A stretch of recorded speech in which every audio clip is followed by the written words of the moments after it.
I'm sure. It's time for Rat Salad Review with your hosts, Wayne Noon, Chad Lutsky, Greg Noggle, and Ken Wood.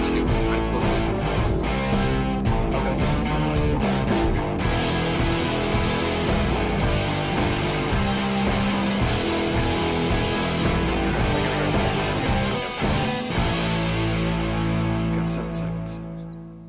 Nope, I lied. Great band, by the way. Oh, yeah. Welcome to Rat Salad Review. Sorry we're a little late tonight. We had a lot of problems. Mostly Greg's fault. Greg's Greg- coworker's fault. Well, I think Greg's stuck again. He's just looking at me funny. Yeah, he's mad. He's angry. There we go. Hey, there he's back. Welcome to Rat Salad Review. Today's episode is Brant Bjork, Mankind Woman. What episode is this, 4? Technically, yeah. I think it's 4. Yeah. Technically. Wow. 3.5. 4.5 weeks. Exciting. How is everybody tonight? Good, man. Good. Getting tired. Yeah, me too. Tired. This is my sleepy voice. Yeah. Mm-hmm. How are you doing, Greg? Oh, Greg Yeah, lost. I'm good now.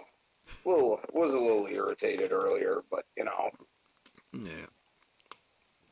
All right. So let's begin. Any news or anything going on? Any news not related to KK Downing, you mean? Anything? I thought you guys were going to bring something. You guys got something to... I got something here. I saw a couple things. I did see one thing I thought was interesting. What's that? I've always thought it was hilarious, the whole Dragon Cartel debacle with the singers switching out. I don't know if you guys followed that a few years ago when Jakey Lee put out his Dragon Cartel album. Yep. And the first show they play with the singer, he's wasted. Mm-hmm. He can't even sing. He's way off key. He gets the lyrics to Bark at the Moon wrong, of all songs. And, well, I'm sure Ozzy's done that too. So, well, yeah, that's Ozzy though. But yeah, he, a lot of people. I mean, people really razz on him. You know, blabbermouth on YouTube. And then he, soon after that, he wasn't in the band anymore, and they got another singer and played some shows. Then they got another singer, and they had a total of 4 singers that summer, I think. Wow. And it was just so hilarious because, you know, the comments, and then there'd be another video with a different singer for a night. Right. And the article recently, Jakey Lee talked about, he was interviewed about that, and they have the original singer back in the Dragon Cartel, Red Dragon Cartel, really? Which is actually a decent band. But in the first album was not bad. But he was talking about, they were asking about the singers. And I guess what happened is, I don't know, you know, he was kind of vague. I don't know if the guy just had drug or alcohol problems or what, but it sounded more like they had a personal issue they had to work through. Right. And he never officially fired him, and the guy never officially quit. It's just that there was this hiatus that they needed to go through, and that the other singers were just kind of stand-ins in the meantime. But at the time it was going on, it was like, dang, Jake, can you not get along with anybody or what? Because that's what it seemed like. So it's interesting to hear what actually happened. Did they put an album out since the first one? They have one coming out real soon. Oh, so I guess it doesn't have the original guy back on it, or yeah, not? It does. Yeah. Oh, it does. Okay. Yeah, he's singing on it. I wonder if he started working on it with one of the other guys, though. I don't think so. No, I think they were, like you said, I think they were just stand-ins. Interesting. I never even listened to it, so I really don't know. You might like it. I don't know. I don't know exactly what your tastes are, but it's not bad. My tastes are pretty much anything, as long as it's good. I don't really have a preference. I mean, you know, power metal is my favorite thing, but you know, as long as it's good. Definitely not. It's just pretty much straightforward. I mean, I don't know if you heard any of. If you liked Badlands, I think he would like it. Yeah, that's what I was just gonna say. No, I don't think so. I know I never paid attention to Badlands, but really, yeah, their 2 albums are really good. Yeah, the second one's my favorite, Voodoo Highway, but they both are great. You know, you can't go wrong with Jake Ely and Ray Gillen. He's a good guitarist. He's that's for sure. And I know he got screwed over with Ozzy, and a lot of those early players did anyway, as far as getting royalties and songwriting credits and things like that. Oh yeah, Bob Daisley and Lee Kerslake never got their due out of all that. Oh yeah. Speaking of like Black Sabbath and stuff, Tony Iommi's writing more songs. Yeah, he's probably going to maybe he'll do a solo thing like he did before we had all these guest singers on it. Yeah. What was that? That'd be cool. What was that called? Was that just called Iommi or something? Yeah. Iommi. Yeah. Didn't he do something else? else? There's some good songs in there. He did a couple albums with Glenn Hughes, the 96 DEP sessions. That's a really good record. Yeah. I can't remember the other thing he did. I know that the album, the Seven Star, is technically that's his first solo album. Yeah, but the record contracts that he was forced to put the words Black Sabbath on there. So yeah. Same thing with Born Again. They were actually going to rename the band and continue on with Gillen, but really? Don Arden demanded that they put it out as Black Sabbath. Isn't that like one of your favorite albums, Greg? Hello, Greg. I think he froze up for a second again. He's got bad Wi-Fi where he is now. Yeah. He moved from the bathroom to the kitchen. Best record? I can't tell. What'd you say? You froze. Is it good? You're good now, yeah. Okay. Yeah, no, Born Again's my favorite Sabbath record. I really? love that one. Wow. Mm-hmm. Have you heard the Born Again demos? Yep. Yeah, that sounds better than the album, I think. On some songs, it does. Yeah, the production on that record is just, especially the really drums, is bad. just horrible. Yeah. Horrible. Yeah, the engineer really ruined that. Yeah. Yeah. It's nice that those demos are out there. I like there's a couple songs on there I really like, and I think it's an underrated Sabbath album. But for me, that's where I end my relationship with Sabbath, is at that record. I don't like anything after that. You don't like the Tony Martin years? No. You don't like Seventh Star? No. I tried to like it when I was a kid. I don't know how old I was when that came out, 13 or 14, but I just couldn't get behind it. And there's probably some Sabbath albums I've never even heard, because I just didn't like it. It's, Dehumanizer's okay. It's different, It's kind of still along the same lines like of the Dio stuff, though. The Dehumanizer or stuff all this Tony Martin era stuff. Yeah. Well, I just don't like that singer.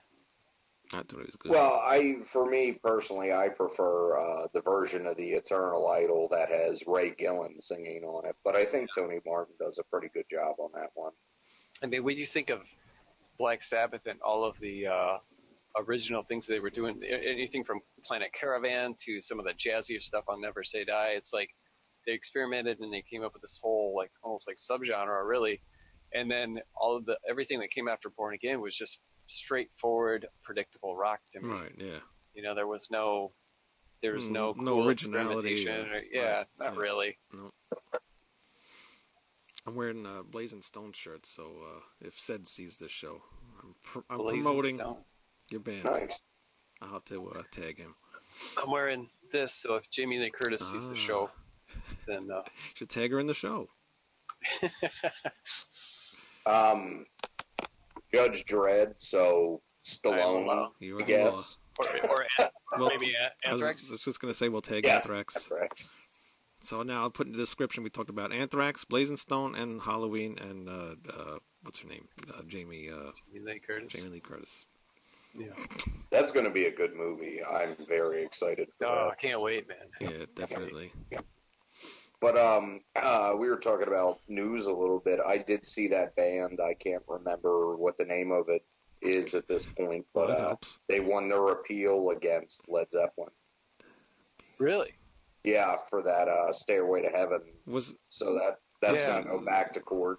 I did see that it was going back to court. That's right. I can't remember the name of the band either. Wasn't it Led Zeppelin, or am I thinking of the other Iron Maiden band that was called Iron Maiden? No, it's a band that claims that they were ripped off. Yeah, I remember seeing Stairway something to about Heaven, that. the song was ripped off from them. Some of the melody. Yeah. Yeah. I want to say Stratus, but I don't think that's right. Yeah, that sounds familiar. I don't know. I thought it was started with a W, but I can't remember. I don't know. I say that's Led Zeppelin's song. No matter what. Oh, yeah. Well, it definitely wouldn't be the first or 15th time that they've ripped a song off. So no, they ripped off all the blues guys too. So it's like crazy. But they definitely made it their own. I mean, yeah, definitely. They're unrecognizable. Right. Have you guys ever seen Bill Burr's animated show on Netflix, F is for Family? No. I tried watching. I didn't like it. Well, me personally, I think it's hilarious. It's one of the best ones I've ever seen. But anyway, he takes his kid to a concert at one point, and they go to see his version of Zeppelin, and he names it Lifted Riffs in the show. Never seen it. It's funny. What is that on? Netflix. Oh, okay. I've been watching BoJack Horseman. That one's okay. Is that cartoon? Yeah. Yeah. Yeah. Yeah, it's kind of weird. That's too weird for me. Although I I watch Rick a lot and of Morty. weird shit. But Yeah, Rick and Morty's good. what else here? Do any of you guys like Machine Head? Yeah. No, but I did. Yeah, I saw that article with the. With we talked Phil, about that in the metal group. Or whatever. yeah. Phil DeMille and actually the whole band left except for Rob. Mm-hmm. Yeah. Very strange, but I don't know much about him or anything. Is he kind of a bit of a drama queen? I know that when Phil Anselmo did his thing, Rob put on this really long video. Oh, yes, yeah. That was just kind of like, okay, dude, we kind of get the point. Mm-hmm. And he looked like he was trying to make some friends with that video or something. I don't know. And I hadn't really, and then the last time I heard about him again was another video. So I don't know if that was his kind of thing, like kind of a drama queen. It seems to be lately. I didn't think he was that way, but the way he goes on Facebook. I didn't think so either, but a lot of the comments in the group there, it seems like he's like that now or has been like that for a few years. Yeah. It's a shame because I love Machine Head. And I like their drummer. They had a really great drummer. And the last couple albums they put out, it's like they're back to the way they used to be, you know? And they put out some really good albums. Yeah. Oh, yeah. But I haven't paid enough attention to really make any kind of judgment at all with that band. I've only heard a couple songs. It's just one of those bands. I mean, there's so many metal bands out there. Oh, yeah, you can't keep up. Yeah, I just for whatever reason, if they didn't grab me, then I just don't get around to listening to them. Yeah. Yeah, well, if you heard like one song, you kind of like heard them all almost in a way, because they all kind of sound the same-ish. Yeah. But they have good songs, so that's all that matters to me. What else here? GWAR's got a new video. Anybody like GWAR? I appreciate what they do, or what they were, I appreciate what they do with their costumes and their stage show and stuff. But you think they should have carried on? I don't really listen to them. I did watch the video. I did listen to the song. It's very punk rock. Yeah. Actually, the whole new album is pretty more punk than their usual stuff is. It didn't really sound GWAR. I mean, not just for the obvious reasons, but with Otis being gone. But it didn't sound like GWAR to me. I never would have listened to it and been like, God, that sounds like GWAR. With a different singer. Do you think they should have? Do you think they should have carried on? Sure. Yeah, I think so too. Why not? I mean, they got a lot of invested in that stage show, and it fits perfect. Honestly, that band is perfect for like losing a member, because they're supposed to be from another planet anyway, and they can just, and I'm sure they probably did. I think they did already incorporate his death into their lore, right? Yeah. And And so I think that if any band can pull it off, problem is Odorous was such a huge part of that character was such a huge part of GWAR. Even the and whole that band. voice is so distinguishable, Right. and distinct and perfect for what they were doing that, Yeah, and then he did all the artwork and stuff like that too. So it's he's pretty much started that whole thing with the even the mask making in the early days and all that stuff. Yeah, definitely. Yeah, him and the original Beefcake the Mighty, and actually, he's the singer now, isn't he? Yeah, Dave Brocky, Odorous around. No. I know he was the singer. No, I'm talking about the original bassist. Isn't he the singer now? I'm confused sometimes with this band. I think one of he's one of the old. He's one of the old Beefcakes. Band, unless he came back, because the guy playing it's Mike Bishop. Yeah. Okay. Yeah, Mike Bishop. Yeah. Yeah, he's the singer now. Oh, okay. I think. I'm pretty sure he is. I get confused because there's been so many people in and out of that band. It's I don't know who's who. Yeah, I didn't even realize because he left for a little while, I think, and I didn't even realize he was back in the band. Yeah, I could be wrong. Yeah, no, he's back. He's the singer. Yeah, because talking like how they can pretty much switch up members and it don't matter. Now, Kiss was talking about doing that a couple years ago. Yeah. Do you think they can get away with that? They're planning on retiring permanently now. I know, I see that. And now Ace Frehley is the new KK Downing. He wants to get back in Kiss. Well, I look at it like this, man, and same with KK. These guys are doing well. I don't know what KK's doing, but like with Ace or anybody that's like putting that is in the spotlight currently because they're promoting stuff, they're getting asked all these questions. Right. They're not seeking stuff out and saying, "Hey, I want to talk about this." Right. Yeah. So when they're asked a question, the same freaking question that everybody wants to know, they're being polite and they're answering it. And it makes it look like Blabbermouth makes it look like they just can't shut up about it. Right. Exactly. And that's not the case. Now in KK's play, I don't know what he's promoting, so I don't know why that is always been in there, or has been in the news so much. Well, he just had his book come out. Memoir came out last month. Right. Oh, okay. Well, then that makes sense. But again, he's so he's probably doing some kind of book tour type thing, whether it be virtual or otherwise. And so he's probably being asked that same thing. So it looks like he just won't shut up about it. He's got to keep his name out there. Any publicity is good publicity. I guess. Let's see what else we got. But here. yeah, I don't think. Ace might be able to pull it off. He clearly does not play as well as he used to, which is really a shame.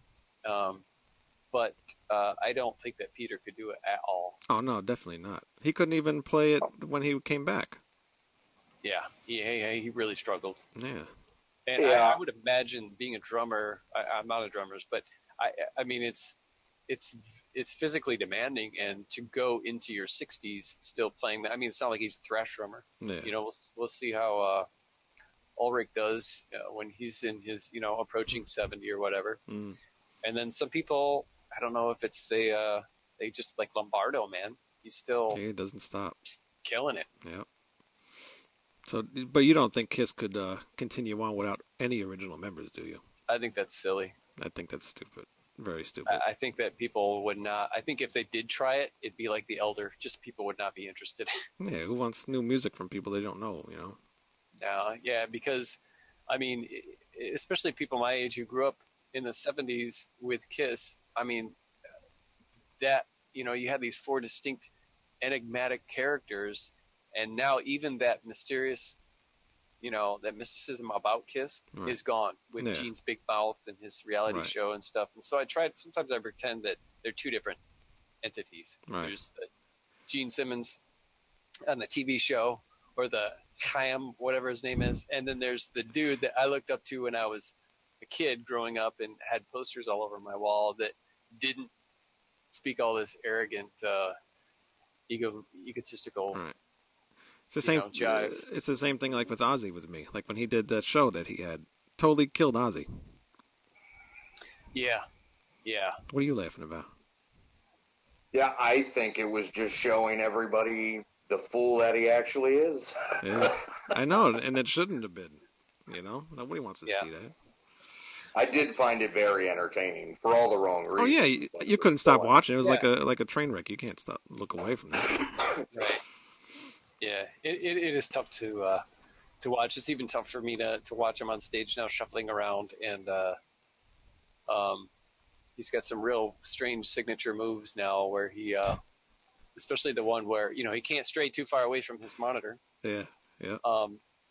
Because he can't even remember for whatever reason the lyrics to "Paranoid." Oh my god. And but yeah, he does this signature move of taking the mic off the stand, just taking a step away, putting it back on, yeah. and then just keep doing that. Like he keeps forgetting or something, and the poor guy. I mean, he's put some great music out though, man. Especially all of the Sabbath stuff, and especially the first. Yeah, everything up to to some bands that have put out some great music. I do not respect Ozzy as an artist. I mean, he's got a unique voice, but I was disheartened to find out that Geezer was writing almost all of the lyrics. Right. I thought that was strange, but I do know, seeing interviews with and like documentaries with Sabbath and all those guys, they talk about what a great job he does with coming up with melodies, and that was part of the reason why I love Sabbath so much, is because the melodies that Ozzy, other than just everything else in it, but the melodies that Ozzy would come up with. Yeah, I will say though, for Sabbath to continue, I really think he had to go when he did, just because he's limited with the way he sings with the melodies. I mean, they're great, but Ozzy really, he just follows along the melody. He can't really be dynamic like Dio was, and that's why Heaven and Hell, I feel, is so refreshing after Technical Ecstasy and Never Say Die. It was like the band was reborn. Yeah. I think of them as I think of them as two different bands, really, because they're so it could far be like reserved 4 from each different other. bands. Well, I mean, like with Heaven and Hell and the Mob Rules versus Never Say Die and Technical Ecstasy, which I love. Never Say Die and Technical Ecstasy, but I also really like Heaven and Hell and the Mob Rules. Like Mob Rules never gets talked about enough, in my opinion. No, it doesn't. doesn't. It doesn't. Heaven and Hell. That was everybody talks about Heaven and Hell, which is a great album. But man, the Mob Rules, songs like "Sign of the Southern Cross" and "Falling Off the Edge of the World" are some of the heaviest riffs ever been written. Yeah, definitely. Oh yeah. And I love Technical Ecstasy too. Never Say Die, I love about half of. The rest of it's just filler. Yeah. Those albums sound good though. They have good sound to them. Like they're very different. Oh, yeah. Very clean. The guitar tone is definitely very different. I think what I like about Never Say Die is just it has some jazz in there that's I just like it, man. I like what I would love to see Sabbath just put out something more jazz influenced, I think, rather than trying to. I mean, 13 I thought was a good album, but rather than trying to return to that doom stuff, it'd be great to hear them do something that was more experimental. Right. Yeah. Instead of what they think everybody wants to hear. Right. Yeah. Well, I mean, there's a lot of jazzy parts, a lot of swing to Paranoid in the first album, Master of Reality. So. Oh, well, sure. Wow. Master of Reality? You think so? Well, on a few songs, but not on the album as a whole. But definitely on Paranoid. I mean, Fairies Wear Boots. It's got some swing and stuff, but... Oh, well, dude, it's all over the first record. And then Paranoid, that's pure jazz right there, man. It's psychedelic jazz. Love that. Oh, yeah. That's one of my favorite Sabbath songs ever. Really? Oh, yeah. I get sick of that song. I love that song. My favorite Sabbath song ever is that 3-song suite from the first album, Behind the Wall of Sleep, followed by Nib, basically. Yeah. And The Wasp. I thought you were going to say The Warning in that 8-day solo. I do love The Warning. Yeah. Actually, honestly, probably my favorite Iommi solo recorded on the album is probably Dirty Women from Technical Ecstasy. Dude, yes, that's my second favorite. That song just comes out of nowhere and rips the world in half. Yeah, you're right. It's very progressive, too, that solo. That is my second favorite. My first favorite solo of Iommi's on any record of his is both solos in Over and Over on Mob Rules. Yes. Very cool. All right. One last thing. Metal Church, which I'm trying to get a copy of the album for review. Coming out with an album in December called Damned If You Do. That'd be cool to hear. Yeah. Who's singing on that? Mike Howe. Okay, Oh, so cool. that's the second guy they got, right? That they had for so long. And Yeah, yep. Yeah, this is the second album with him back. Right. He's So, got the short hair now and stuff. Yeah, it looks kind of weird, but you know what? Everybody's getting short hair, and they're older guys, so. Yeah. But that should be cool. Yeah, I messaged them today, so hopefully they get back to me, and we can review that album 1 week. Right on. Cool. And this chat's going to end soon.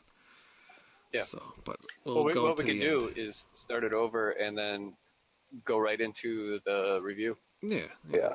I'll go through this real quick, and then we'll do that. I did some history news. On this day, October 4th, 1961, Bob Dylan makes his concert hall debut at New York's Carnegie Hall, earning $20 for the night. Of the 53 people that attended, most were friends. Isn't that crazy? Wow. At Carnegie Hall, too. Yeah, and to only 53 people, that's okay. Yeah. Especially, considering what he became, It's Yeah. crazy. But I guess everybody starts somewhere. Sure. 1969, Abbey Road, the last album by the Beatles, was recorded. It entered UK charts at number 1. The LP would go on to be the group's biggest seller in Britain, although the Beatles, the White Album, sold more in North America. 1970. I guess we had better acid. Yeah. That's a good album. Are you guys Beatles fans at all? I love the White Album. Yeah, I was listening to the Beatles tonight while I was cooking dinner. I just became a big Beatles fan. Yeah? Yeah. What made you into a big Beatles fan? Listening to shows about Paul McCartney's death, conspiracy things about the Beatles. Particular that stemmed from the album in question right now. Abbey Road, yeah. Yeah, because he's not wearing his shoes on the album cover. Yeah. So, but yeah, I thought that story is kind of interesting, because they have all the things in the album artwork and stuff about him actually being dead and stuff. So it's kind of cool to listen to that stuff. Have you read anything about the conspiracy that the Paul McCartney that we know is not the Paul McCartney that was in the Beatles? Yeah, it's oh man, nah, what the hell's his name? I don't know, you have but to spring it on like me. they hired some lookalike. Yeah, Yeah, they they did a contest for a lookalike, and I wish I could think of his name right now. I was just listening to something the other day about it. Oh God, it'll come to me later. Anyway, Have you guys ever seen the Simpsons episode where they make fun of the backmasking controversy with the Beatles? There's one where Lisa becomes a vegetarian and Paul McCartney guest stars, and he says, "Oh, all that was a bunch of rubbish, except if you play Maybe I'm Amazed backwards, you'll get a recipe for a really ripping lentil soup." And then over the end credits of the song, they actually got him to go back in the studio and record this recipe underneath the song. And they play it backwards over the credits. Funny. Did you hear that Clutch song that's a recipe for crab cakes? No, but No? I think I may have to. I like crab. Check it out. I'm not a big fan of them, but they have a song dedicated to I like a Clutch. recipe. Yeah, right. I saw them a few times opening for some bands, and they didn't do nothing for me. Anyway, 1974, Thin Lizzy play their first date with the twin guitar lineup of Scott Gorham and Brian Robertson. Nice. Yeah, I love Thin Lizzy. We got to do a Thin Lizzy show one day. Oh, definitely. I love Thin Lizzy, and I love Brian Robertson just as a guitar player. The album he was with Motorhead on, Another Perfect Day, is one of my favorites. Yeah, definitely. I don't really have any non-favorite Lizzy albums. They're all really good. 1990, it's talking about Ozzy. Two separate lawsuits are combined on appeal against CBS Records and Ozzy by the parents of the 17-year-old Harold Hamilton and 16-year-old Michael Waller, both of whom alleged to have committed suicide after listening to Osbourne's Suicide Solution. So the Supreme Court refused to reinstate the case. A California court had already dismissed a separate suit in 1988, ruling that suicide was not a foreseeable result of Ozzy's song.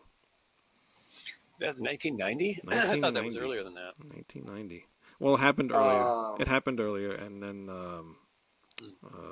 I guess the courts. I just read the damn thing. The Supreme Court. Yeah, it happened in 88. Yeah, because both with them and then the one with Priest with Better By You, Better Than Me, both of them happened in the 80s, but I don't think the Supreme Court, like Wayne's saying, decided until 1990 or 91. Yeah. People were very, very paranoid in the 80s. Yes, very. Yeah, thanks to people like Geraldo Rivera and David Benoit. The Satanic Panic and all that, the Mazes and Monsters movie that they made with Tom Hanks about the dangers of playing Dungeons and Dragons. Oh my God! Yeah, I've seen that stuff. People are crazy. Yeah. And this I thought was very interesting. 1986, Sammy Hagar fronted Van Halen. Hits number 22 with their single "Love Walks In." It was featured on the album 5150, their first album without David Lee Roth. Then, 1996 is Gary Sharon's first album with Van Halen. Yeah, we try to forget that. I know, but isn't that weird? 1986, Sammy came in, weird. And in 1996, Gary Sharon came in. 10 years later. You know, this sounds like something Greg would say because he's very controversial with the things that he likes, but 5150 is easily my favorite Van Halen album. Oh, yeah. Can I buy some pot from you? Don't smoke. That is a good album. I do not like it. That is nothing but radio regurgitated rock for soccer moms. Right. It is. Let me tell you, man. I first of all, I think that David Lee Roth, the dude is awesome. I love to hear him talk. I read his autobiography. He's very well read, very intelligent, and he's lived a really cool life. But that record, I just moved to Denver. I saw him on that tour in Boulder, and it holds it's one of those records, and there's not too many records I have like that where I put them on and I am immediately back to where I first heard it. And no matter what I'm doing or how much time has lapsed. But so that thing is a, you know, I can tell that it's my favorite because of those circumstances. You know, I don't know that, and I honestly think there's some great guitar work on there that Eddie does that is much harder to play than a lot of the other stuff that he did with David Lee Roth. The only thing I didn't like is how they changed up the drums. They made them like electronic sounding. They kept the snare drum sound. Yeah. But then the toms, they made them like all electronic and stuff. That's true. So it got kind of weird. All right, there's less than 1 minute left. All right. So I don't want to cut anybody off. So we shall be right back. All right.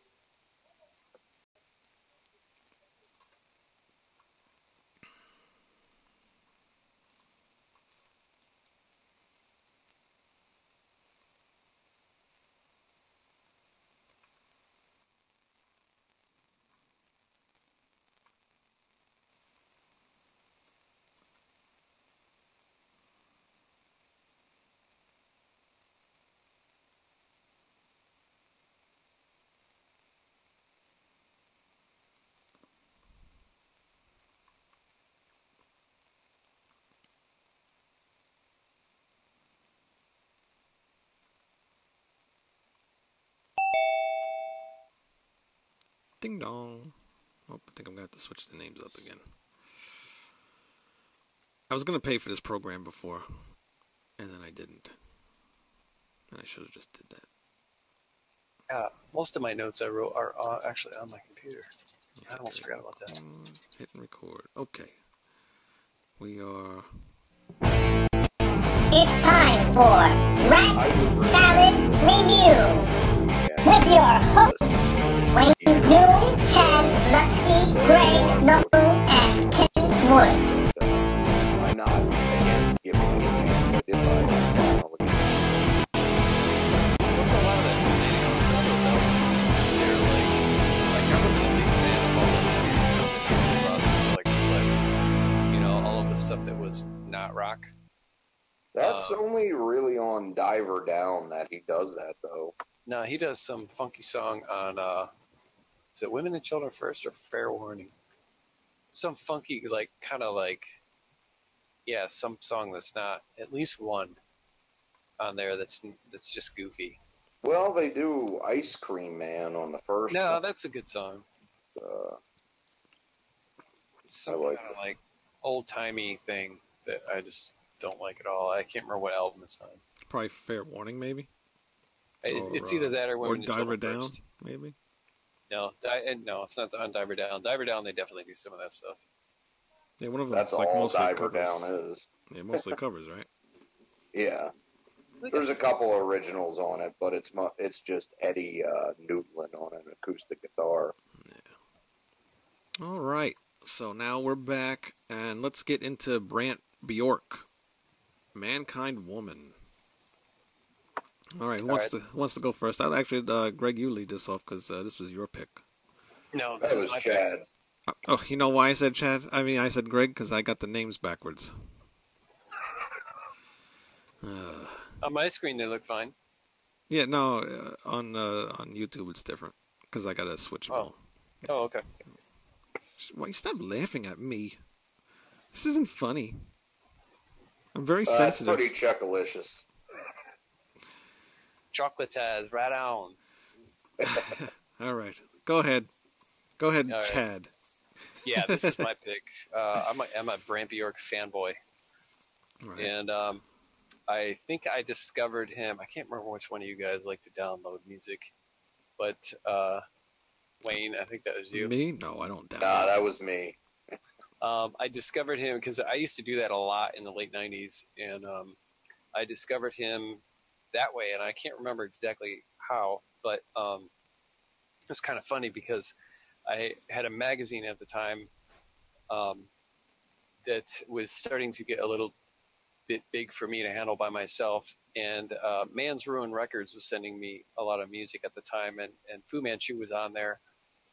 And they had just put out the Eaton Dust EP, which Brant Bjork plays on. Mm-hmm. I'd never even heard of Fu Manchu. This was 98, 99. Did you hear Caius, though, at the time? I had heard of Caius, yeah. Oh, okay.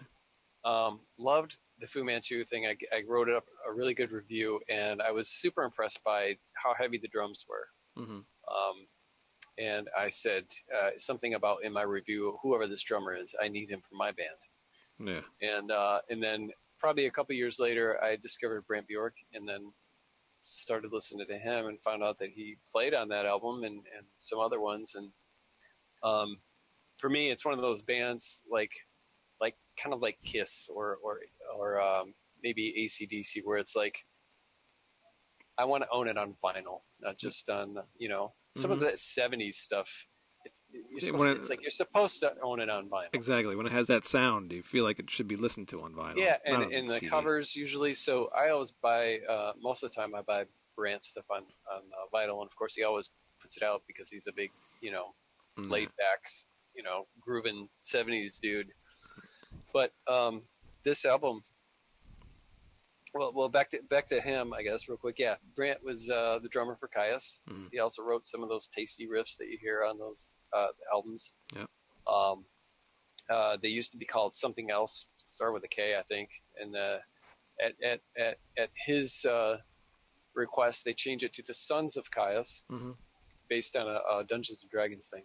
And then they shortened it to just Caius. Back to those Dungeons and Dragons again. Yeah. Good thing it was in the 80s. Dangerous stuff. Yeah. So, and then he ended up playing with Fu Manchu. He produced the first Fu Manchu record, and then he played on the 4 records after that one. And then he played with Mondo Generator for a while. Mm-hmm. Che, which is basically sounds like a Brant Bjork. It sounds like a heavy Brant Bjork solo album, but he plays and sings guitar. He sings and plays guitar on that. And then he played for Fatso Jetson. And then after... I've never heard of any of these bands, by the way. Yeah? No. They're except for like Fu Manchu. Stoner rock kind of stuff, desert rock. All right. That's his whole thing. He came from that scene. And, Caius started that whole thing. So a lot of bands branched on. It's like this big family, kind of like Sabbath, Rainbow, and Deep Purple are all part of kind of almost the same family with interchanging members and stuff. Like that's what it reminds me of anyway. But yeah, so and then a couple, I don't know, 5, 6, 7 years ago when they were trying to do the Caius Lives thing, did you guys catch into that at all? Mm-hmm. And they were playing shows under that moniker. And then, of course, Josh Homme, or whatever his name is, got a wild hair up his butt and didn't like that at all. Yeah. So he took Brant and I think Nick Olivera and John Garcia to court, and they were forced to change. They couldn't use the name Caius Lives. And Brant and them, they weren't like, whatever, man. They didn't really fight that hard or anything. They didn't want to spend a bunch of money on lawyers or whatever. So they changed it to Vistacino. Mm-hmm. And they put a really good record out. It was maybe 3 or 4 years ago. Yeah. It's basically Caius. It just doesn't have Josh playing in it. Brant plays drums like he was, and he sings on one of the songs, and he wrote some of the riffs and stuff. And so I don't like that Josh dude. No, I don't like Queens of the Stone Age either. I don't either. And then to top it off, I saw the guy kick that chick in the face. Who was picked a photographer at one of their concerts. He kicked her right in the face, and she ended up having to go to the hospital. And really? The guy's just a jerk. Wow. He's really arrogant. What a baby. It's on YouTube. You can see it. But anyway, he's just not a fan of KK. But Brant was also in a hardcore punk rock band in the mid '90s called Decon. That's pretty good. They put one CD out that's kind of hard to find. Like the Rat Killer, Decon. Maybe. Oh no! Don't talk about that on this show. It's a Rat Salad review. Is that? Yeah, that's true. Taboo. I just said something taboo. By the way, Greg, you got the new logo on top of your head. Oh, sweet. I was gonna move it, but I can't. So you should. It looks like you're wearing it. Ken doesn't like smoking. Anyway, Mankind Woman is Brant's 13th solo album since 1999. Here's I made a nice little thing here. Shows the cover of the album. Album of the week. And I do want to do a disclaimer here. Disclaimer way. A disclaimer, yeah, for me personally. All right. Even though I'm a huge Brant Bjork fanboy, mm-hmm. and a lot of his imagery and about a third of his album covers have pot leaves on them. Right. And I have a Brant Bjork poster framed on my wall, and a Brant Bjork. What are those things that you put on the turntable? That the mat, like slip mat. Yeah, I've got a Brant Bjork slip mat that has a pot leaf in the middle of it. I personally don't smoke and have not since '88 or '89, but. So it's kind of funny when my friends know if they come over here in my office and they see, they know that I'm just into the thing. I just didn't want anybody to think that I'm this. That's my thing. And that's why I like Brant Bjork. Yeah, that's his thing. Right. It's not my thing. I just like the music he puts out. Yeah, I'm the same way. Like I don't know if you know that band Tankard. They sing all about alcohol. I don't drink alcohol at all. Yeah. But I like the band. Yeah, they're not bad. Yeah, I like them at thrash. Good stuff. So, same with Municipal Waste. They sing a lot about drinking too. Mm-hmm. Yeah, I like them. Crossover band. Yep. Anyway, this 13th record, man, and wow, 13th, and this is the first one I've ever heard. Yeah, I didn't realize he had that many. Yeah. And as you saw earlier, I posted some videos from some of the last couple that he put out, and then I posted one from one of the earlier ones. Mm-hmm. He has a record or two in there with some songs that kind of fuse some of that. Wayne, I know you didn't seem to like it, but that try to fuse some almost like rock with some. I don't know. It had some synths and some 80s kind of like new wavy kind of stuff, which is cool. I like some of that stuff because I like bands like Shiny Toy Guns. I like like the Killers. They're not bad. No, I like the Killers. The Killers kind of do that too, So, But yeah, some of his stuff is like that. I mean, for the most part, it's very like a lot of his first album it's about half instrumental, very chill. Mm-hmm. laid back that I guess if you were a smoker that you would put on and smoke to. And then some of it is just kind of straightforward groove, desert stoner rock stuff. Right. But yeah, he has some parts or some songs in there, like that one that I posted that are Hinda 65s that do kind of travel into the almost kind of like a new wave kind of sound with rock. But I liked it. It's not that I didn't like the song. It's almost like the same problem I had with this album. He starts off the songs, and like they sound really cool as they start off, but then he never goes anywhere from there. You know you feel what I'm like saying? It's monotonous or something? Not that it's monotonous, but he just doesn't do anything different. It doesn't add anything more to the song. But then what you start with is pretty much the whole song. You're used to the power metal. Though, I'm used to things doing different things every 2 minutes. You know. Mm-hmm. But like I said, I listen to so many different bands, so not everything I listen to is like that. So as a whole, what did you? I mean, anything stand out for you? On Mankind Woman? Yeah. Oh yeah, definitely. I like the album, but it's not something that I would be rushing out to go buy. Sure. You know? Mm-hmm. It's got a cool sound. It's got that 60s, like, almost reminds me of like Jimi Hendrix kind of sound. Yeah. Know? Especially that first song with Barry Hendrix. Yeah, definitely. And, Chocolatize, which is a very weird name for a song. Yeah. Is there any kind of meaning to that? I don't know. I'm sure that meaning lies in the bottom of his bowl somewhere. My friend said he kept repeating that song in his head all week. Yeah, I saw that. Yeah.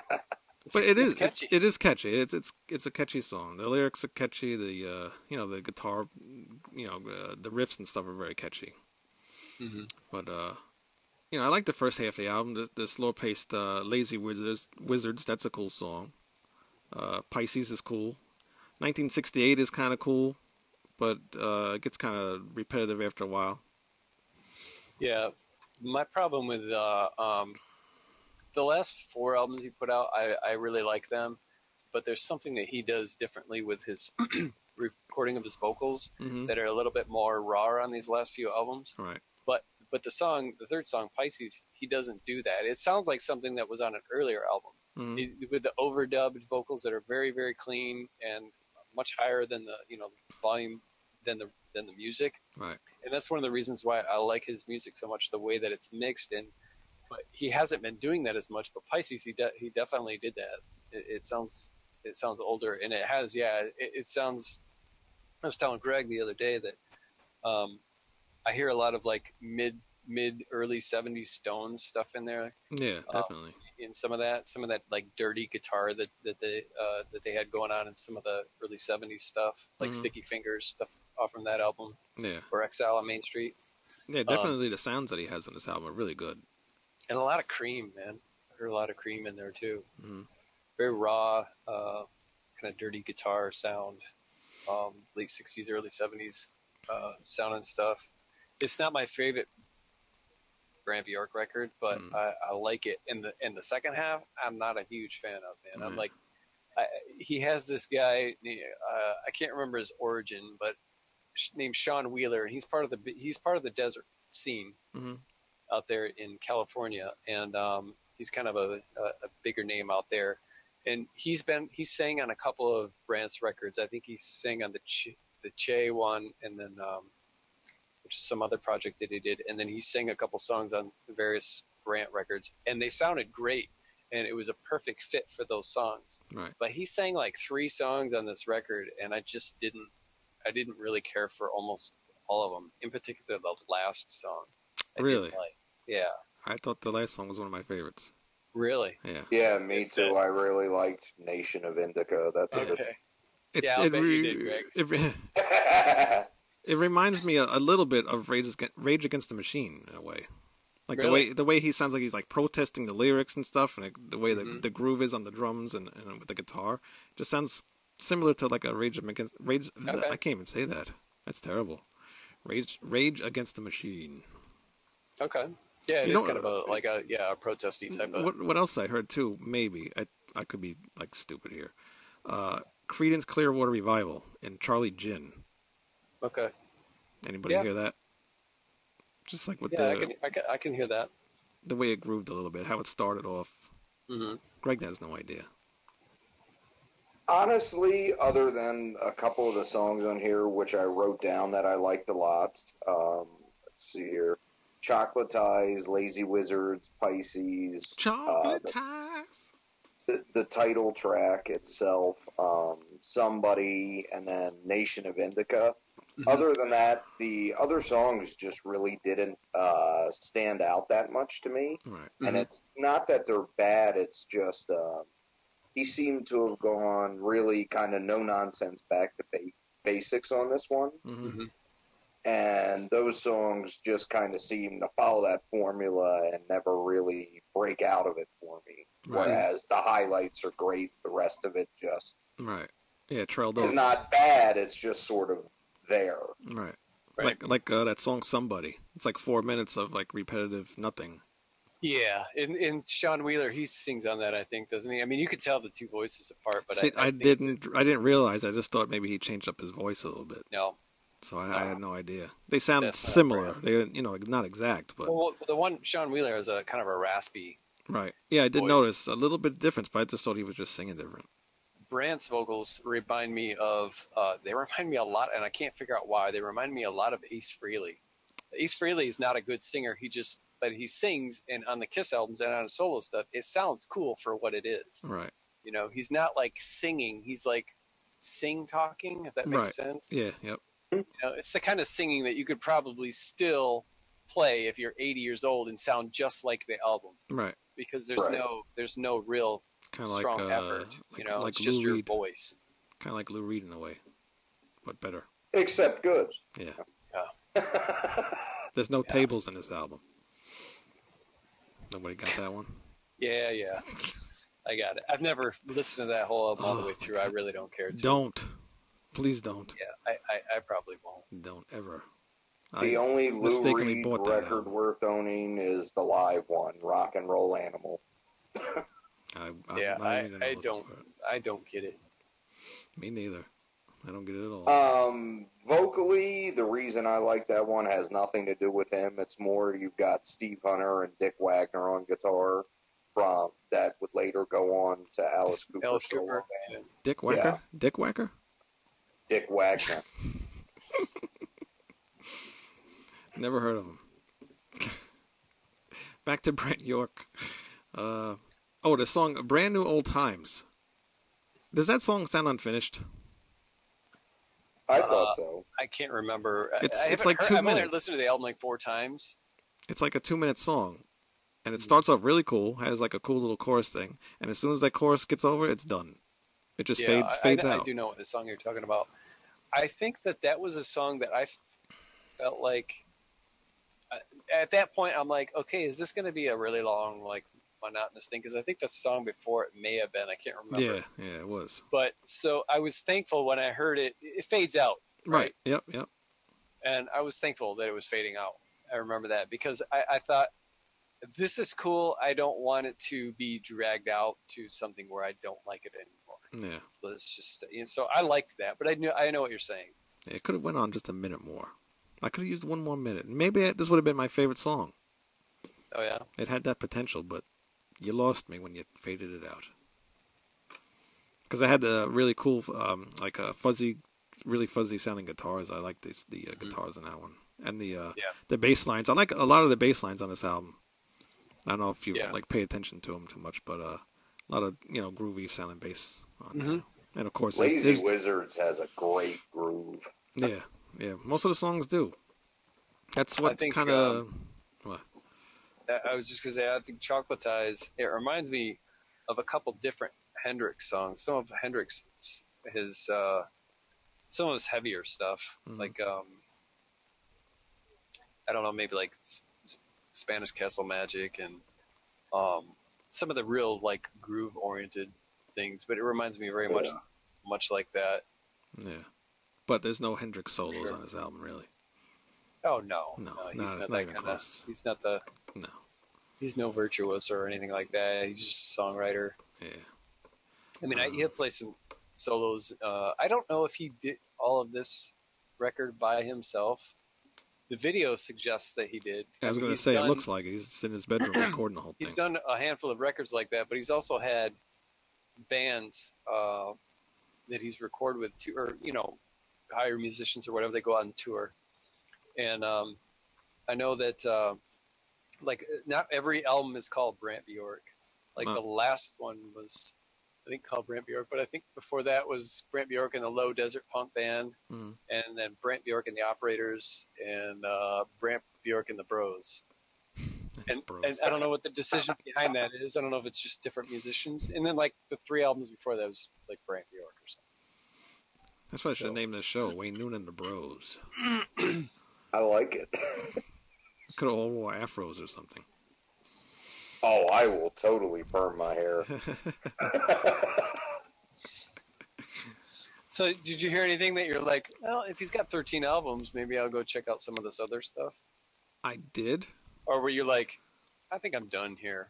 No, I actually, I like the album. Like when I first heard it, it's a very easy album to get into. Yeah. Like you can listen to this and put it on in the background and just listen to it. I would suggest people go buy it because it's a good album, but don't go run out and go buy it. Because it doesn't change your life anyway. Especially when you like to download. Yes, if you don't. Hey, when they put it up for free on YouTube, right? Yeah, but when something is really awesome, like that Voivod, I mean, I bought the CD and the vinyl. Right. Yeah, and I'm definitely gonna buy that. Like if I download something and I like it, I'm gonna buy it. I don't want to have the download. To me, if I have a download, it's not. I don't have it. You know what I'm saying? Yeah. I mean, I used to download quite a lot and get myself turned on to some good music, and if I liked something a lot, then I would purchase it. But I stopped.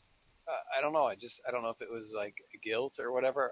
But I stopped doing it, and then a couple of years ago, my own stuff was starting to my books were getting illegally downloaded, and really? I was like, I did not like that. No. And I was like, oh man, is payback or what? Yeah, I mean, there's even they'll keep putting up like fake videos on YouTube for my audiobooks. Really? And so I have to contact YouTube and I'm like, I'm the author. I do not have my permission to go download.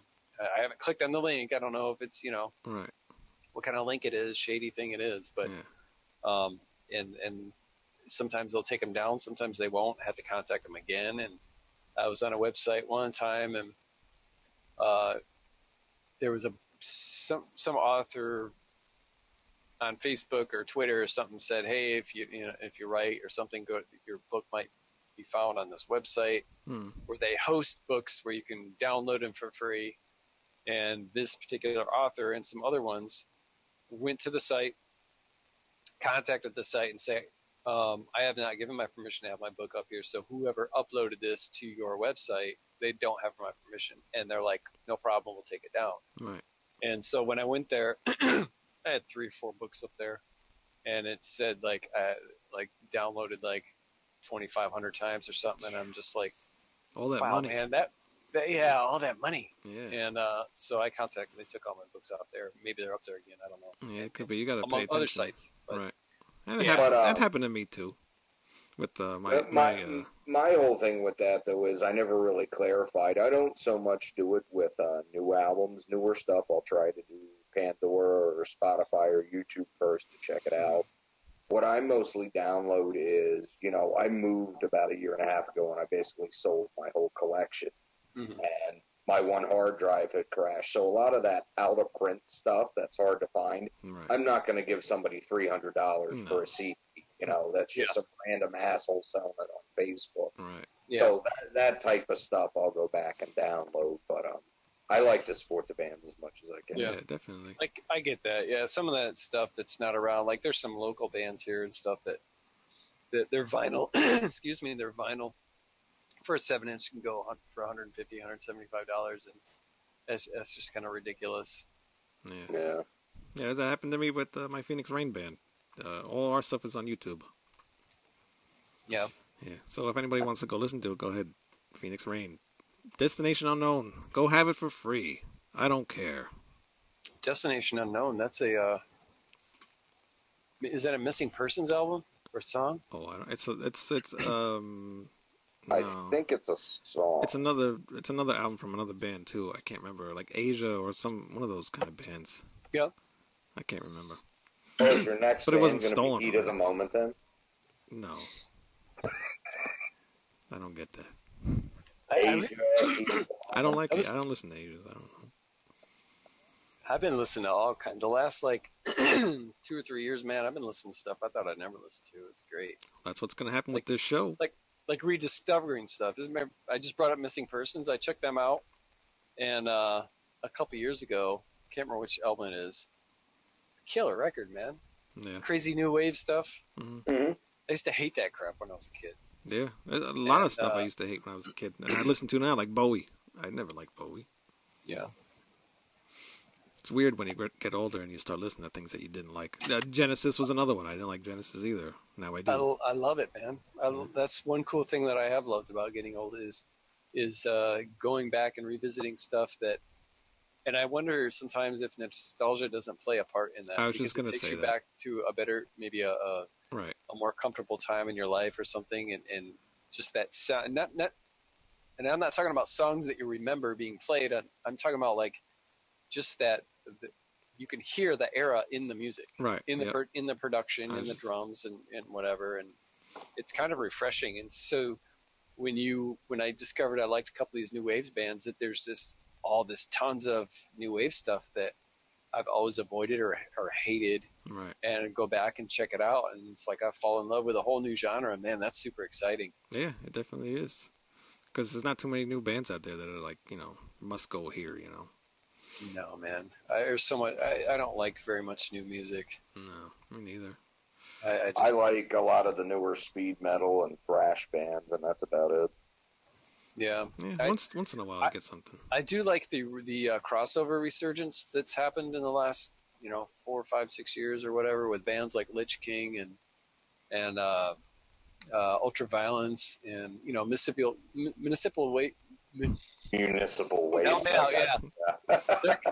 They're kind of like one of the ones that kind of pioneered that new resurgence of all that crossover stuff. I'm a big crossover fan. I love DRI, The Accused, Cryptic Slaughter, and Wehrmacht and stuff like that. So there's just a ton of bands doing that, and they all have that they like to use that artist that did like the Death album covers. Ed Repka. Yep. Yeah. Yeah, and I think he did some. He did a lot of that kind of stuff. Megadeth. Yeah, Death, I was gonna say Megadeth. Evil Dead. He did a lot of thrash and death metal bands. Yeah. Later. And so they all you can tell they're like crossover thrash bands because they all have that, if not that artist, something that's emanating him. So Right. you can kind of tell by the cover. Yeah, I like all these new bands that are coming out sound like new wave British heavy metal kind of stuff. Me too, and that's why I bring up that band Bewitcher so much, because they do play old style speed metal, but the guitar work and the drum work is the tastiest this side of Diamond Head's first album. I was gonna say because I did listen to that, and yeah, definitely sounds like that. Like even bands like Night Demon, they sound a lot like Diamond Head. Oh yeah, Substratum's another good one, but I think they're actually about to call it quits, Yeah. unfortunately. And the other band I mentioned, Ram, a few weeks ago. And, Yeah, I like. they're really that. good. But we gotta get back to Brant Bjork. We Probably. went way off. Wayne, how many turds you gonna give? How many rat turds? I'm gonna give this one. I'll go 2.5 turds. 2.5 rat turds. I was gonna make the graphic, by the way. 5? Out of 5. Yeah, Wow. Okay. Yeah. Well, you guys gave Voivod 2 last time. Yeah, I know. What I gave. And that's a solid 6 out of 5. I know. It's crazy. This guy's a deaf. But yeah, I think 2.5 is fair on this. Okay. Like I said, I mean, it's a good album, but it doesn't really do much for me to like want to go out and go physically buy the album right away. Plus, you're not really that much into the genre. I am though. Like I'm not fully into it, but I do like the songs. Like I said, if the songs are good, I don't care what genre it is. It's good music. Like I like Caius. And this is very similar to Caius, but well, it's missing. It doesn't sound anything like Caius, though. No, it doesn't. But you can hear the drumming in Kai's and stuff like that. But there's no solos. There's just nothing extra for me to like really like it. What do you think, Wayne? How many rat turds? We already went through this. Greg. I'd have to give it a solid 3, and it's only because there's like half of the album that I just find plotting and not that interesting. But even then, I don't really think you run into any songs that are bad, even really, or unlistenable. No. He just kind of hits that groove where some of it's boring, and the only reason I go 3 instead of 4 is because I'm familiar with some of his other stuff, and I know he can do better. Mm. But I really like the back to basics approach on this, and I hope he builds on it a little more. Yeah. Now, what about you, Chad? But what is good is really good, like Chocolate Eyes, Nation of Indica. I can't remember what the other single was, but Pisces. You know, there's definitely good stuff to be had. Some of my favorite songs he's actually done so far, like with Chocolate Eyes. But yeah, the first half of the album's good. Mm-hmm. Yeah. I think I'd go with 4. Of course you would, fanboy. That's like if we ever did a Halloween show, everything is 10 for me. I mean, yes, I'm biased just because I love this guy's stuff so much. I'm a little disappointed by most of the second half of the record, right? Or side B. I got it on vinyl. Mm-hmm. Not all of it, but some of it. The stuff that Sean Wheeler is on for me is just, and it's not his vocals. It's just the approach, and I think the lyrics. Some of the lyrics are just real nonsensical. Yeah.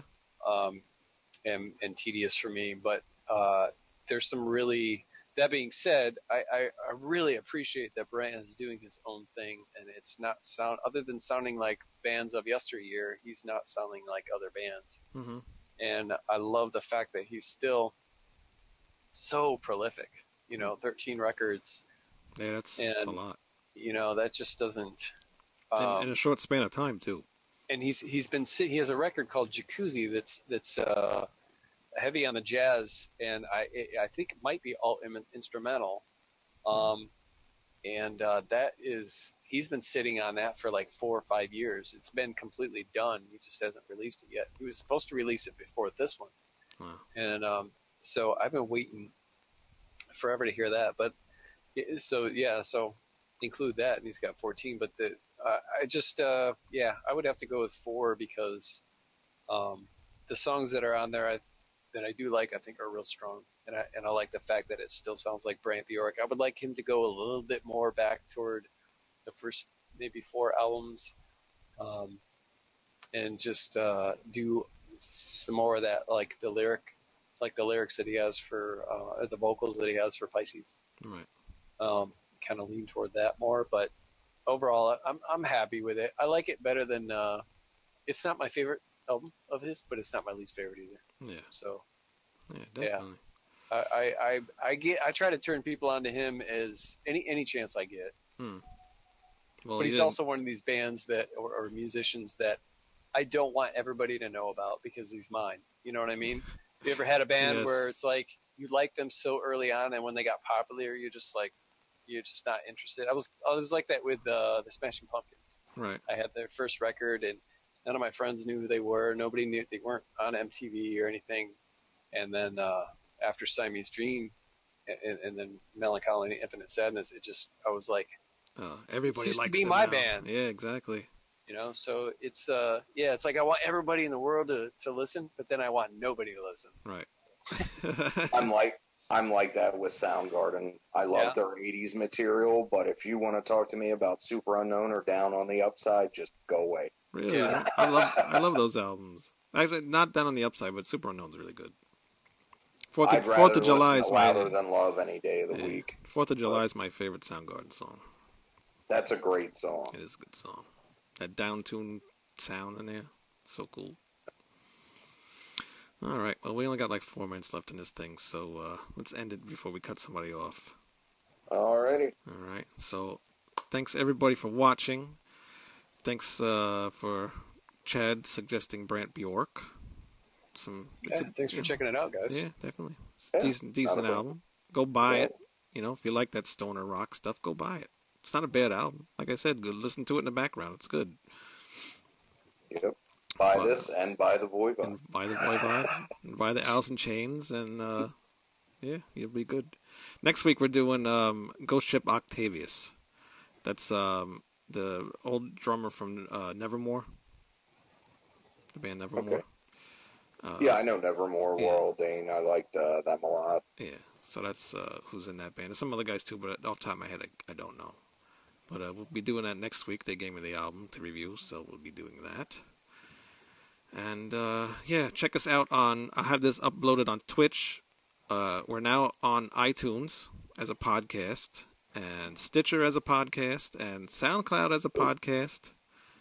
And we're on Facebook groups / Rat Salad Review, and Twitter at rat _review. So if anybody wants to write us and say how much we suck, please do. Subscribe to the videos on YouTube, please. Get us so we can start making money on this thing. No, don't be an internet troll, people. Yeah, we got enough of those. Yeah. Like the videos, subscribe, comment. Let us know. Maybe there's an album you want us to review. Let us know. All right? We may do it. We may not. No, we'll try to do everything. We'll see how long the show lasts. Alrighty. All right. So that's it for this week, everybody. Thank you. We're Rat Salad Review, and we suck. Thanks for being positive. All right. But Les Claypool would always say that at the end of the early Primus shows. Yeah. Wasn't it? Doesn't another band do that too? Fu Manchu, don't they say they suck too? Isn't that Fu Manchu? I'm not sure. They'd be lying if they did. Maybe I'm thinking of Primus. That could be what I'm thinking about. I don't know. You're thinking of the Meatmen. We're the Meatmen and you... Or no, we're the Meatmen and you suck. Yeah, that's the Meatmen, yeah. Is it? No, I never heard of that. I don't know who I'm thinking of. I'm tired. I don't know. Band from, I think, Ann Arbor, Michigan. Atlanta, Michigan. Never heard of it. Old punk rock band. No idea. All right. Everybody go to bed. It's late. Yep. Bye, guys. All right. See you guys. Have a good night. See you later. Next week. Next week should be regular time. Thursday, 7 p.m. Eastern. We'll see. Live. Yeah, we'll see what happens. But which doesn't matter if it's not live, right? No, it doesn't matter. You can still listen to iTunes and Twitch and all that stuff. I mean, if it's not live, it doesn't matter when we record it. No. Nope. You'll always find this. All right? That's it. Say goodbye, everybody. Later on. Bye-bye. Later. See ya.